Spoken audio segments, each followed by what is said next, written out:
Okay, well, we're very fortunate today to have Senator Malcolm Roberts here, based in Queensland, but works in Canberra when they can and when the virus is not on, and all those sorts of things. You're going to enjoy Malcolm. He's a very, very experienced person. His thoughts and his opinions are valued. And look, he knows a lot about the coal industry. You'll hear all about that. You'll hear his views on where the global government sort of situation is. He's an optimist. He believes Queensland does have a bright future, but there does require a huge amount of change. And he's all about growing people, and because staff is the greatest asset of any business. He realises that over his course of time with assisting many, many businesses. And one thing he really detests is injustice, and that comes through quite clearly in who Malcolm is. So we look forward to having Malcolm here today. Thank you, Malcolm. All right, thank you. Well, today we've got Senator Malcolm Roberts all the way from Canberra to here in Maryborough, and it's great to have him here, and I'm just going to have a conversation with Malcolm today. So welcome, Malcolm. Thank you, Chris. Good to be here. Good on you. Now we've got correction, I'm not from Canberra. Oh, I'm from Queensland. I'm okay. Queensland Senator. Most of the time is in Queensland. Good. We've got two rules here. You must tell the truth, or at least you don't tell a lie. Are you comfortable with that? I'm very comfortable with the first one, and I know the second one can be done with omission. That's so I'm right. comfortable with both. Yeah, good on you. Okay, so just tell us about your life. Where were you born? I was born in India in 1955 when my mum and dad were over there. Dad was a Welsh mining engineer who became a mine manager over there and moved around the country. Mum was a North Queenslander, born and raised in North Queensland and Tully, and they had me in 1955, and my brother and sister were born in India, West Bengal. It was pretty rough on Mum because hygiene wasn't the best over there, and lots of dangerous things over there. So pretty worrying. She didn't like it, but I think it did us good. Yeah. So your dad was a miner, or was he in charge? Mining engineer who became a mine manager. Right. And then he was selling mining equipment. In India? India, yeah. Yep. Back in 1955, and he'd been there a few years. I think he was actually there. Yeah, he was there from 1947 when India became independent. Right. So you were educated over there, or? I was educated. The expats. There was a large group of Englishmen, Australians, and a mix of other countries, and they had expats were given education. Expat kids were given education by a group of Italian nuns who taught the Montessori method. Oh, and right. so I was blessed. I'm so grateful for that. And then we left India because I was getting to primary school age at 7, and so then the rest of the time was conventional. So to Queensland then you moved? Moved to the Hunter Valley. Dad got a job as a mine manager, and we lived in the bush for a while, and then I went to boarding school in Brisbane, and then we lived in central Queensland, and I still went to boarding school, and then I went to university in Newcastle for the first year, and then University of Queensland for the second, third and fourth year. Right, so what were you studying at uni? Studied mining engineering, got an honours degree in mining engineering. Right, yeah. So that links on to your passion for the mining industry of Queensland. Well, very much, and it's not just for the mining industry. Mining and agriculture are so basic. I mean, they're called primary industries for a reason, and everything else comes from them, manufacturing services, and we don't survive without, everything in this room is a product of mining, and our food comes from mining as well, because we have metal implements that sow the seeds, that harvest the crop, that truck it all, oil.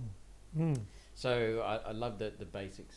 And, so you did the mining degree and then started to work where? Oh, I decided after the mining degree that I better go and learn something.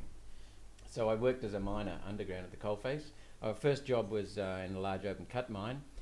So what sort of work did you do? Is it operating machinery, installing roof support, installing bolts? In some places it was installing heavy props and cross beams with timber to keep the roof up. Yep. And it was in 5 different mines around different regions of Australia. So it was a great way to understand, what miners have to put up with and what they deal with. And I learned there that management's the biggest issue, the lack of it. And miners were so frustrated at times with their managers. And I also saw that managers very rarely went underground. Yeah. And so later on, when I became a mine manager, I would quite often go underground, not to do people's jobs, because I didn't want to interfere, because that breaks the chain of command. So I went down to reinforce people, or to just be available, because people sometimes, when they're putting up with the frustrations of work, they just want someone's shoulder to cry on. Correct. Or, yeah, I told the boss, what for? And you just got to absorb that, providing it's respectful. Yeah, yeah. So after working in various regions of Australia, I went over to America, and I worked for a very large coal mining company.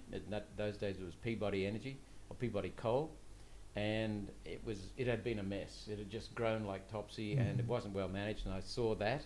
And then I worked with Consolidation Coal Company, 12 months and then 6 months, and Consol was focused on productivity, and I saw the benefits of working in an environment where the managers knew how to lead, and they could organise things, and they could focus on productivity, not just production. Consol wanted to make money. Peabody just wanted to be the biggest. It didn't make money. Yeah. So I saw that, and then I was fascinated by America. I just absolutely loved it.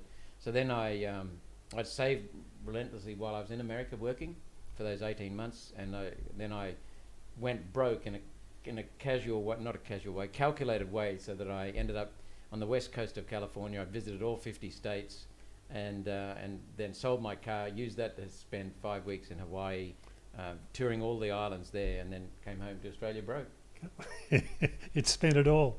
Learned a lot. Oh, America in those days was fantastic. Yeah. So about when was that? That was in early 80s, is it? 1979, 80 was the first. Yeah, 1979 I first went over in August. I was there for Reagan coming in. Oh, yeah. And it was just fascinating, because that man was so talented. When I left in Australia, the media here were portraying him as a hillbilly, a buffoon, an idiot, no intellect, a smooth talker, a shallow movie star. And what that man did was, it gives me goosebumps. I almost come to tears when I think about it. That country, when I arrived, I thought, everyone's walking around with their chins on their chest and slumped shoulders, because Carter had been in the presidency and made a mess of things. Yeah. And Reagan picked up the whole country, just lifted the whole country up. No rubbish, no exaggerations. He just told the Yanks what was good about their country, and got to work, took on a few big issues, stood up to the Russians. He knew what he was doing. And he was a very, very impressive individual, and so much so that I knew he'd eventually go down as one of the best ever presidents. And when I came back to America, Greg Sheridan, the journalist in the Weekend Australian News Corp, he actually had the perceptiveness to recognise that Reagan would probably be one of the top 4 presidents ever. Right. And Reagan was that fundamental to America, and he got them back on track and got them believing in themselves. One man did that. Yeah. And what's his name now? Who was the Secretary of State under Reagan? Rand Fleur, I can't remember his name. He was very well known, I've forgotten his name, but he was very well known as George Shultz, as an academic, as an entrepreneur, as a businessman, as a first grade diplomat. Reagan appointed him to be Secretary of State, and I started reading his book. It was too long to finish, but Shultz said that Reagan was very, very impressive. So that's pretty high marks. Okay, so then back to Australia, you're broke. Start all over again. So you were single? Yes. Yep. And then here we go in Australia. So I worked, I didn't have my statutory qualifications. In the mining industry, we need pretty onerous statutory qualifications, certificates of competency. So I had to study for them. So I was appointed a mining engineer, did mining engineering work. But even then, it wasn't the usual mining engineering, planning mines. It was more getting down the mine, getting involved with practical applications of things. And then as soon as I got my statutory qualifications, I was made an under manager, and then made a mine manager at a very young age, one of the youngest ever. So very interesting. So Australia is very highly regarded, from what I know, in the mining industry right around the world? Sort of, are we up there with leaders and, you know, inventions underneath the ground and all things We like are. that? I don't know if we still are, but we were. South Africa is very well regarded for hard rock mining, gold mining, very, very difficult conditions. America is probably more highly regarded in some of their better mines and better companies for being better managers and better users of equipment. We don't make too much equipment here, mining equipment, so we buy it. But we have got a way of improving it. Yep. There have been some exceptional coal mines in Australia, but generally speaking, they don't perform at the same rate as the American mines. Yeah, right. The management's the difference. So you worked then through the mines, so the mining engineering, and then how did you... And then, let's see, I became aware that companies generally are not well managed in this country. They're generally run by bean counters or people who don't understand the process. And I was even told, I worked for the largest exporter of coal from New South Wales, publicly owned company, and I was even told, your job is in the office. I said, no, it's not. No, it's underground and in the office. You've got to look at the overview in the office, but you've got to be in touch with people all the time and be readily accessible. So one of the mines I took over as manager, the evening shift when I went there, didn't see the day shift, for example, and didn't see because they started work at 6 p.m. And every night they had a stop work meeting. You know, it was just...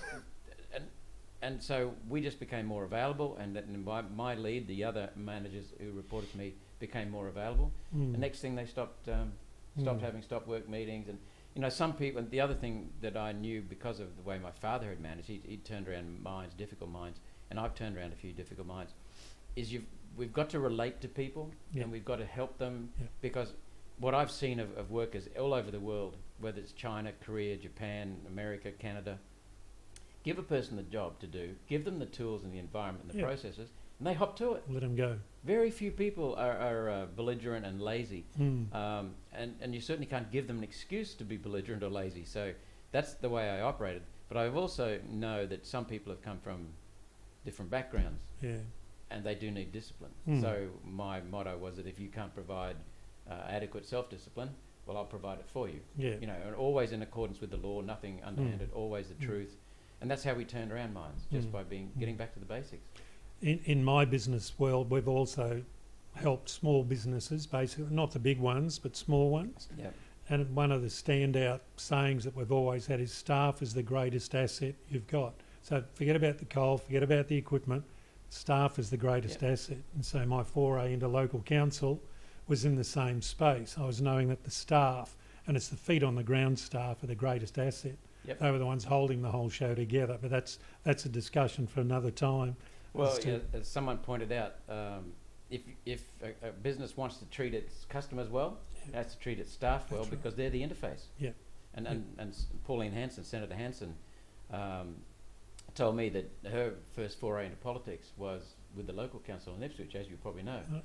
And she found that just by interacting with people, she's wonderful. Just by interacting with people, people would come, the employees of the council would come and say, look at this problem, look at this problem, look at this problem. And she, bit by bit, fixed them all. Next thing, people were coming to her all the time. So that's her attitude, similar to mine. And that's where she guided and went, and the rest is history. Much to the with a bumpy start in 98 or thereabouts, with a term in prison, unjustly put into prison. I've always said she was Australia's first political prisoner. But So you're working down around Ipswich way? No, I was working in the Hunter Valley. And then in 1988, the industry was going through a lot of retrenchments. Interest rates were out of control in 88, thereabouts. I can't remember because I've rarely borrowed. I've usually invested pretty well.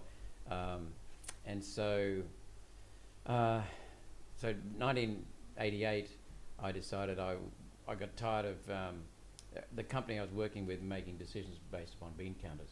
They just didn't make sense. So I thought I can't beat them, so I'll join them. So I did an MBA at the University of Chicago.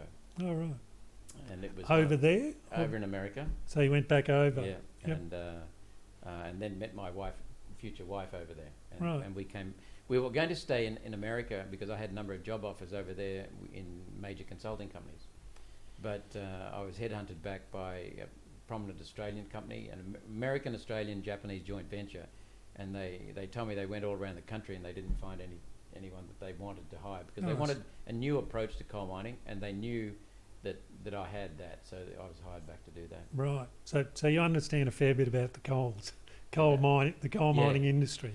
And which basic, it's all pretty much the same. Yeah. I mean, you've got to have the technical knowledge of your specific industry and also the market understanding. But once we identify the process, it's just serve the process. Getting underway.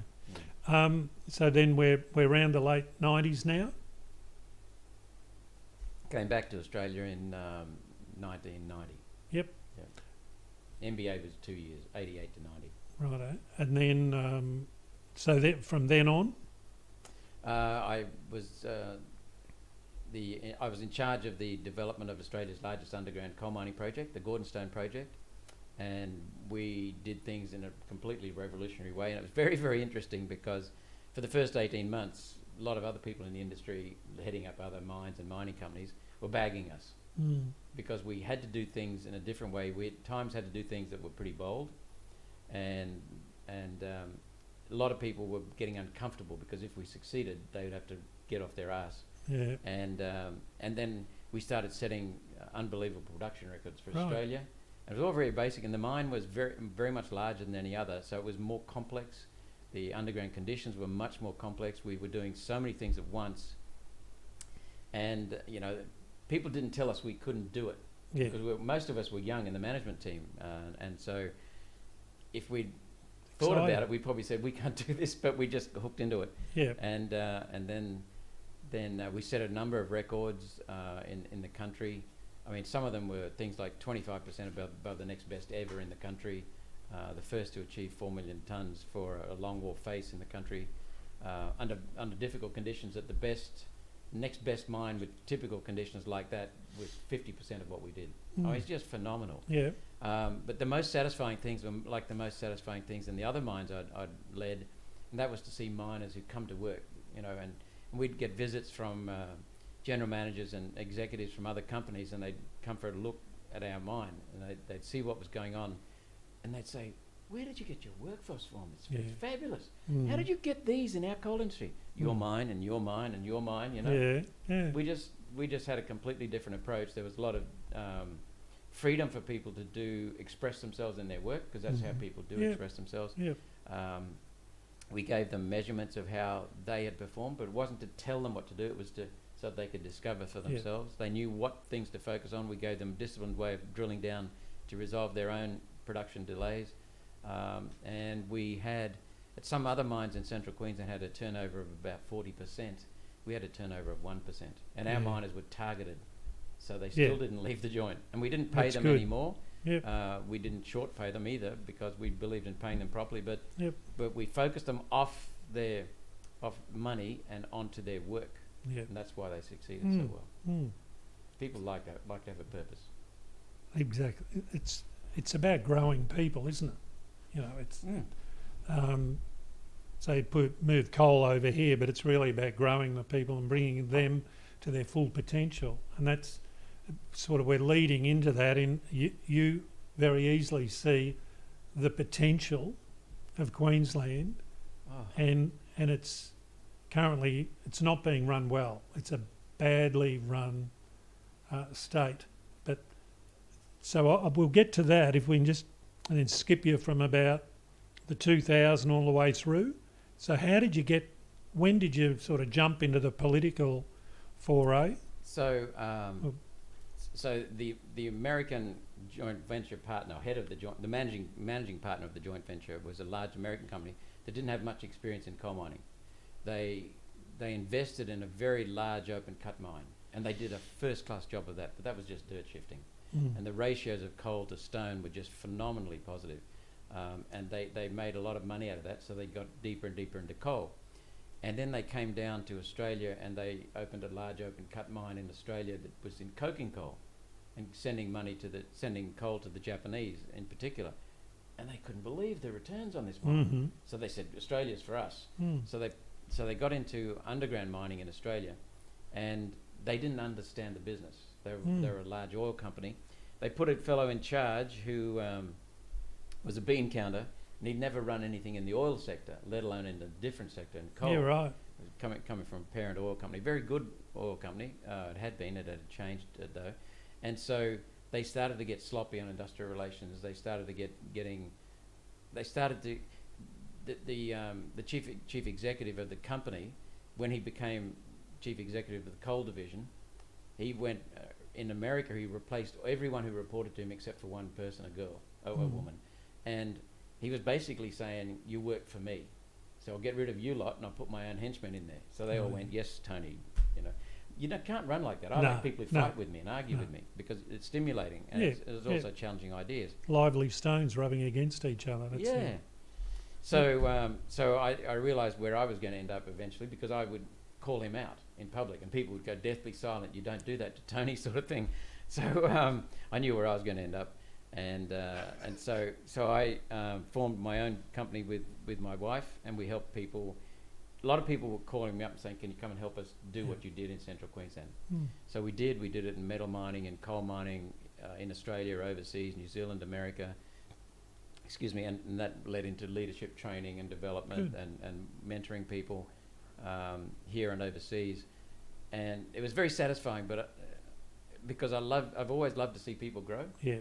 So, even at one of the first big mines I managed, I remember after 18 months looking back at the production stockpiles and the record production and thinking, why am I happy? And I was leaving work late one night and I thought, it's because the people now come to work, they don't have their stop work meetings, they go home and they're producing and they're happy. So I love to see people grow. And I absolutely detest it when people squash others. It just gets me. That's why I'm so annoyed with government in this country. So the bullying, bullying's a word, but it's just putting the lid on people and it's not allowing them to be the creative person that, to me, they've all been created to be. So it's various circumstances in our lives that can put the lid on us achieving. But I notice that you are optimistic. We've probably got that in common in wanting to grow people. My greatest joy was growing businesses, and that's also growing people. And so that's sort of how I entered. We had an accountancy practice here that had about 2,500 clients in a small country town. So we were a significant helper to many, many businesses. And did you work to improve the businesses or just help with tax minimisation? No. Because that's where we're weak in this country. No, it's helping people. The money looks after itself. Exactly. And if you make more, you pay more tax, so be it. I mean, that was our philosophy here. We didn't spend a lot of time on the tax minimisation. We try to minimise it, but we wouldn't set up sophisticated company structures so that clients pay no tax. That was not in our philosophy. But unfortunately, that's what the government tax systems drive.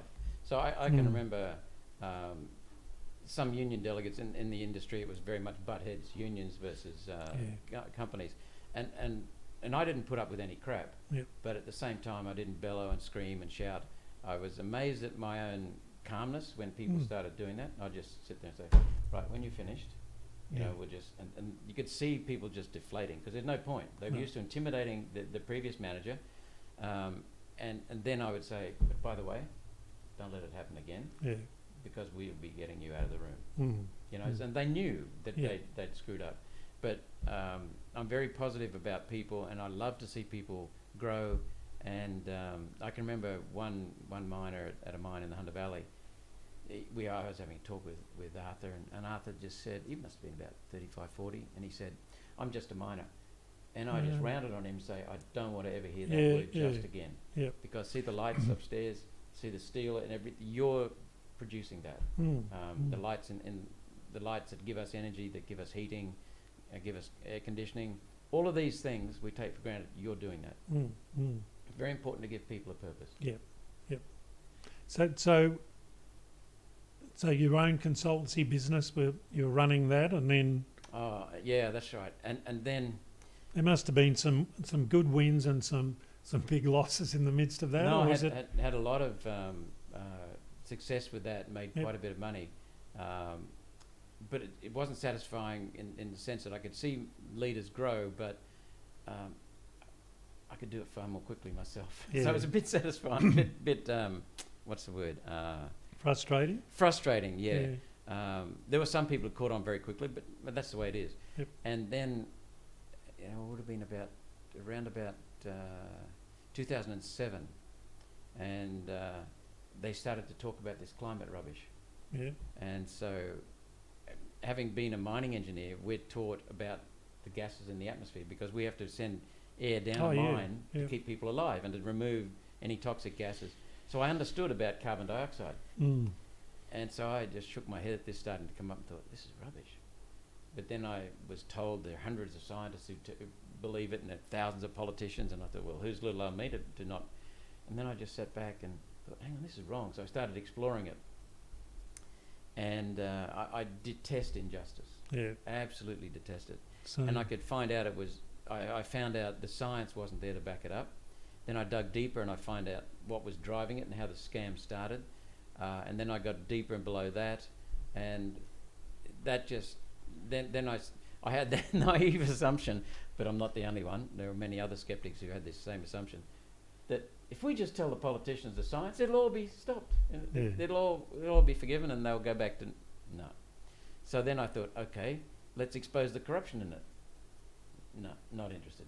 And okay, well, let's expose the motives. No, not interested. I mean, it's all documented. Some of the people who started this scam have admitted it themselves. Yeah. And the politicians in this country didn't care. I knew that a large proportion of the Labor Party even were skeptics. They still are. Yeah. They come up to me and say, "Keep going, mate, keep going." Yeah. But they won't speak up themselves. And a large majority of the Liberal Party and National Party were skeptics, and I think the majority still would be. Certainly, none of them can talk with confidence about it. So, and I noticed that most politicians ran from me. They would say, "Give me more information," and then once I got them involved, I'd give them more information. Then all of a sudden, they realised they had to do something. So is that before you joined One Nation as a senator? Yeah, that's where I was heading to, Chris, because every politician ran from me. They'd be attracted to me at rallies where I spoke, and I'd send information to them, and some, the honest ones, would grab hold of it, but then they realised it was too big. So that was your personal endeavour, was to sort of Stop bring this the climate rubbish. change rubbish to account. Yes. So that was like your hobby. Well, more than a was hobby, a passion. My wife would say it's not a hobby; it's a passion, all right. And it was full time, and it was voluntary for about 8 years, to 2007 to 2016. And then there was one politician who came to me. Everyone else ran from me, and that was Pauline. Right. And so she asked me to draft an energy policy, and I confirmed her thoughts because she'd listened to farmers and geologists, and she knew it was rubbish. She's a people's person. Yeah. And she's very much a gut person, goes by instinct. She's got wonderful instincts, probably the best since Bjelke Peterson, politically anyway. But she's also got a common sense approach, and she's willing to say I'm wrong, and I will change. So she came to me to find out, and that confirmed her thoughts. It didn't take long, and then I drafted an energy policy for her in about 2014, 15. And then Ian Plimer, a very strong skeptic, he was due to go to a public forum with her and two other people, and Ian's mother got sick. All right. So Ian called me up and said, would I replace him? And I did. So, and Pauline realised that I could speak strongly and that I had a bit of conviction. Knew what you were talking about. Yeah, so, well, also, but I stood up and said what I thought. I didn't go with what was the commonly accepted norm, and then the relationship just blossomed there. And then she asked me to run with her in 2016. And I asked my wife, and she said, "Yeah, go for it." Yeah, right. Because she knew how important it was to solve this. Yeah, good, good. So we're now into the political foray. You got in, and then you got booted out because you had your overseas birth. Was that the birth certificate? No, I was born in India. Yep. And so, so when it came to signing the Senate nomination form, I came across a section that said, "I am not a citizen of any other country, or whatever the question was. I can't remember the wording. And I went, no, of course I'm not. No, hang on a minute, I better check. And so I'm not going to sign that form till I check. So I then worked out, I'd been to India 2 years before, and I went through the immigration process, the visa process, and I also worked out that I couldn't be an Indian citizen. Right. So I said, well, I've got no doubts about that, because many countries, the country of birth is automatic citizenship. Yeah. And then I thought, hang on, my parent, my father is a British citizen, or was, and so I thought I'd better check that. So I wrote to, I sent an email to the consulate in Brisbane, and email addresses that were provided, and they didn't bounce back. So I thought, good, it must be still valid. And so that didn't come back with a clear response. It didn't come back with any response. So I sent another email to them, and they didn't come back with any response. So then I thought, oh, I'll get onto the what do they call it? The Consulate? The consulate? No, the High Commissioner, I think, in I think that was the term, in Canberra. Right. So I said, can you tell me if I'm a British citizen? And they, what happened with them? Oh, that's right. We were chasing them. I can't remember the details now, but they essentially didn't clarify it. Did I get a response? I can't remember the details now, but then there was something that led me to believe, well, I can't be. So I then happily signed the form, and then my wife came back from. Oh, and that's right. And that's right. I didn't hear from the High Commissioner, but I said, if I am, then I renounce now. Mm-hmm. Right. And then my wife was overseas, and she's a very good researcher and much. See, I just thought I can't be a foreign citizen, so I happily put in the form, and I had also said I renounce in writing to the High Commissioner. And my wife came back from overseas, and she said she likes to have everything ticked, right? Right. So Christine got stuck into it, and she said, "You may not be." So she then got in touch with the Home Office in Britain, and she said, "Is he a dual citizen? Have you got a register of him?" And they said the only way to find out is to renounce any citizenship, and if you are, we'll renounce it, and if you're not, won't matter anyway. So we paid the money. And it came back and said, "You're hereby renounced," and you were, right? Oh. So I thought, well, any good? I'm no longer a citizen for sure. Anyway, so then, and it turns out, Chris, that 5 years earlier the law had changed. The law in Australia? No, in Britain. Oh, right. Up until that time, if you renounced your citizenship to the Home Office, that was good. Yeah. But it had changed 5 years earlier. But anyway, so I'd done what the old law said anyway, not knowingly, and I'd also renounced under the correct process now, because I'd got the certificate saying I'd renounced. So I was sweet. Yep. And then Scott Ludlam, I think, was found to be dual citizen, and someone else was found to be dual citizen. So the press swarmed on everyone, So which is fair. That's reasonable. Yeah. And then what happened? No, that's right. So they said you hadn't renounced the proper way at the time of nomination, therefore you were invalidly nominated. Right. So then you're out. Technical. So that's the way it is. So you're out, and then they had a re-election, and you got back in. Yes. Yeah. Which was very gratifying, because the first time I got in on preferences for Pauline. Yeah. I came in on her. This time it was on your own. Yeah. Pretty much. Yeah. And I mean, Pauline's name, One Nation, certainly helped, but I had a very high personal vote, because people saw what I did the first 14 months. So that was very gratifying, and I'm very proud of being in One Nation. I'm very, very proud, and especially working with Pauline. So a combination of personal. So that dual citizenship stuff, that doesn't go with the state government, does it? No. So that's purely federal. Is that so? House of Reps, the lower house and the upper house, federal. Is all that in federal? Yeah. Yep. Righto, but not in the states. In our Queensland. No. Righto. We're learning all the time. Yeah. I mean, laws upon laws upon laws. And there are all kinds of interpretations. You know, if you're Yeah. a public officer or as a government officer, then you can't run for some levels of government. Yeah, I mean, But Yep. then the High Court rules Yep. someone who's working for a Yeah. council is not a public officer or a state. Anyway. yeah. So in the political scene now, you know, the economy of Queensland is not going that well. I mean, as an accountant, I can see that. We've got crime that to me is ever increasing, and it has increased. I see problem with drugs, see problem with the education system, see the anti-farming policy of the current government. You know, the water issue. Like, I just wonder what these people are doing. Is there some motive to try to destroy the economy? I mean, is it what sort of philosophy have we got, or is there a philosophy, or is it just people trying to preserve their own jobs? I mean, I'm at a loss to see. You know, the democracy of Queensland, I think, is shattered. Yes. We've only got a lower house. I saw where ministers can just change the rules, not even laws, just regulations, the drop of a hat, Yep. on the whim of a bureaucratic stroke of a pen. So there's no anchors.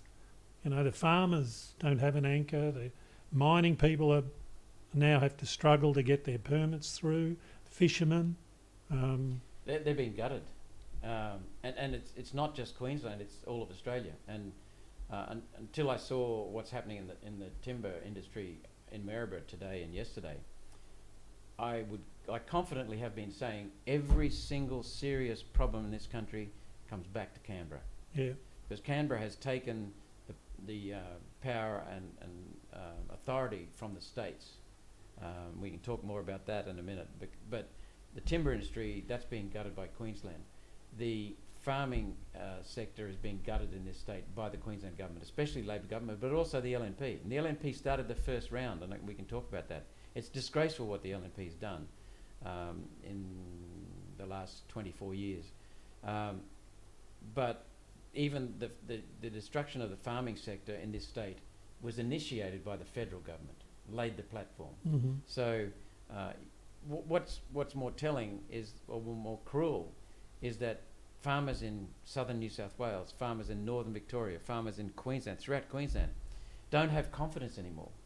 It's not confidence in markets, it's confidence that if I invest money or if I buy this property or this piece of equipment, someone might capriciously ban it. Yeah. And not allow me to access that asset with the stroke of a pen in a month.